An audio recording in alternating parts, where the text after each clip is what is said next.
The reduction of state-required standardized tests was the topic of discussion at the Senate Education Committee on Monday, October 26th at the State Office Building.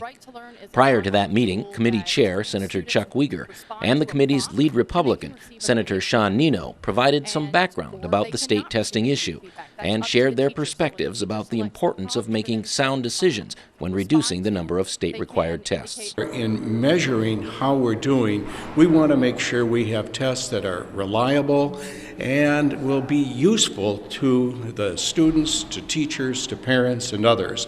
To that extent, we have fallen short on that goal. So we need to have better tests and fewer tests. We also need to make a number of other reforms in terms of the tests as they correlate to higher education. So that's what we're going to talk about in our committee hearings, not only today, but during the upcoming session. Very importantly, we need to make sure that the tests that we do in high school will be relevant to post-secondary opportunities. If it's college, career, vocational school, being ready for career, these tests need to be relevant.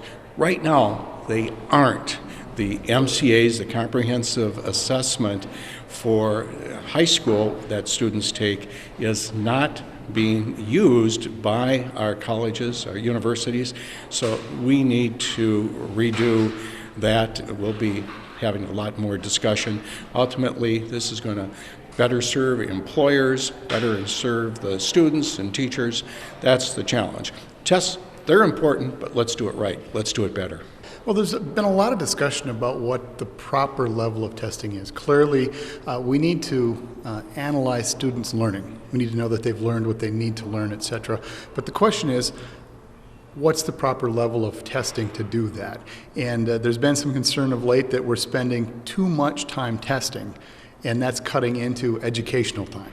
And so that really is the crux of the issue.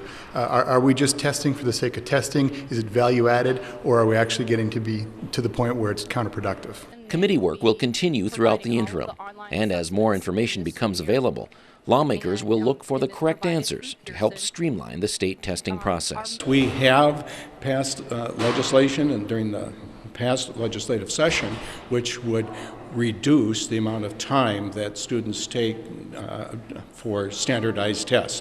However, the local school board does have the authority to increase the amount of time if they have a discussion with the local teachers and other stakeholders, and so we do give them that for local control, but we feel very strongly that there's too much time right now being done on standardized testing. It needs to be reduced. We need to do it better. You know, at this point, I'm open to everything, but what I do want to make sure is that we make the proper adjustments so that we're getting a proper analysis. We don't want to shortchange the students by not properly analyzing what it is that they have learned and not learned. We need to know that students are at grade level, and we need to know if they're not at grade level, and if they're exceeding grade level. We need to know that and take appropriate actions. If we have an exceptionally bright student, we can put them into advanced classes. If we have a student that's falling behind, we can mediate that. So I don't want to go too far the other direction either. To find out about future committee meetings, visit www.senate.mn.